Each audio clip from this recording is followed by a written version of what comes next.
What's going on, everybody? My name is Michael Weir, and today we are talking about the brand new social media inspired movie Missing. Missing is a movie about a daughter who's looking for her mother the whole time, and it comes from the directors who brought us Searching a couple years ago, which was a movie about a father who was looking for his daughter the whole time. But before you think they're the exact same movie, they're not. I mean, they both have twists and turns you don't see coming, and they're both filmed basically the exact same way, where you only see things through people's screens, but somehow it's different, and I like the twist in this movie. Let's do the review. Hey, Junebug. There's actually a lot I want to talk with you about. Oh my God, someone's here. And so, guys, the movie Missing is co-directed by both Nicholas Johnson and Will Merrick. Like I said, they brought us the movie Searching a couple years ago, so this is in the same vein. I'm kind of surprised the posters didn't say The Searching franchise presents Missing, because that's what Hollywood does these days. The movie stars Storm Reid as June, or as she's affectionately known in this movie, Junebug, and she plays a character that is looking for her mother. Her mother has gone missing in another country, which makes this even more difficult because now she has to call other countries, she has to call the FBI, and they have to look in another country. It's not like she can just go down the street and start looking for her mother. She's in another country, so she's not sure how to do it. And she uses Facebook, Instagram, Snapchat, different dating websites that her mom's been on, emails from both her and her fiance. So she goes all through all of these different accounts to try and find her.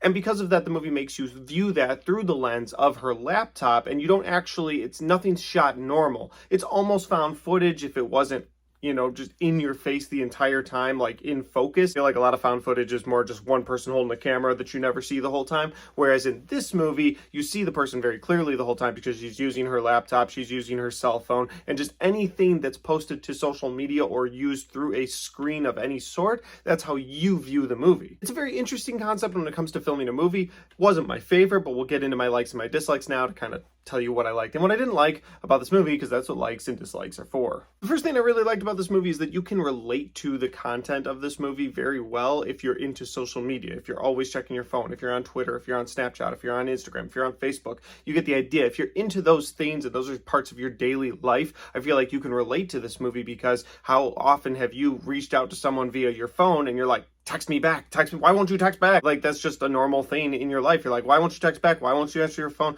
Why are you not answering your Facebook messages? Or maybe you made someone angry at you and they haven't responded to you for a couple of days. Like, we've all been there. And then all of a sudden you're like, wait a minute, maybe they're not angry at me. Maybe they're missing. So there's a lot of that played into this movie, and you can relate to that as the viewer, as long as, you're a social media person. And the next thing I'll say that I like about this movie is the emotional roller coaster this movie brings to you. Not only is it an emotional roller coaster the entire time, like, it tugs at your heartstrings from the get-go. Like, this movie starts on a very sad note, and it carries that note throughout the movie. You understand why this June character feels the way that she feels. Like, she's very sad, she's very broken, and she has a very distant relationship with her mother. So when her mother does go missing, she realizes, I have no one else, and I need my mother back. And so you go on this journey with her, and you experience this emotional roller coaster with her through all the ups and downs that go all the way to the final scene of the movie. So emotionally, this movie makes you feel invested, and this movie pulls you along for the ride, and I love that. The only dislike I have for this movie is the way that they filmed it. And I know it's an artistic choice that the directors went with, and it worked for Searching, and it's working for this movie. People like this movie, and I'm not discrediting this movie for the way they filmed it,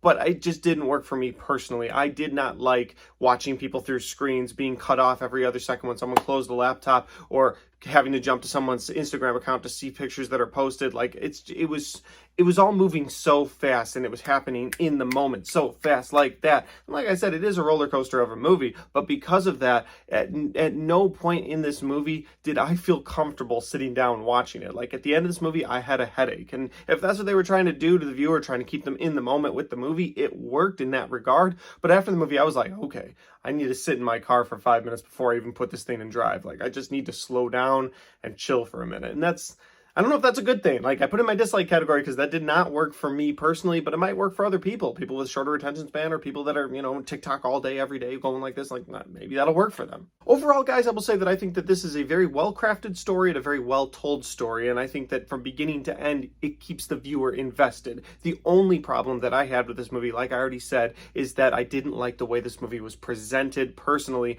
and I think that while people can enjoy the story and enjoy the movie, watching everything through people's phones, it gives me a headache. I don't know why that's the way they chose to go. They had a solid story. I wouldn't have gone that path personally. But again, overall, I had a fun time with this movie. It was a fun January flick, and I'm looking forward to seeing what these directors can do next. And that's my review for the movie Missing. Guys, if you enjoyed this review, don't forget to hit the like button and the share button so your friends can see this. If you have seen Missing and you've got thoughts and you've got comments, we'll put those in the comment section down below so we can talk about it. And finally, if you haven't subscribed yet, make sure you do that because I have a lot of content coming your way. February is going to release Ant-Man and Cocaine Bear. Like, there's movies I'm just excited to go see in February, and that's exciting because the last year I think we got Jackass and Death on the Nile. So this year we're getting some big ones, and I'm excited for that. Thanks for watching, guys. I'll see y'all next time.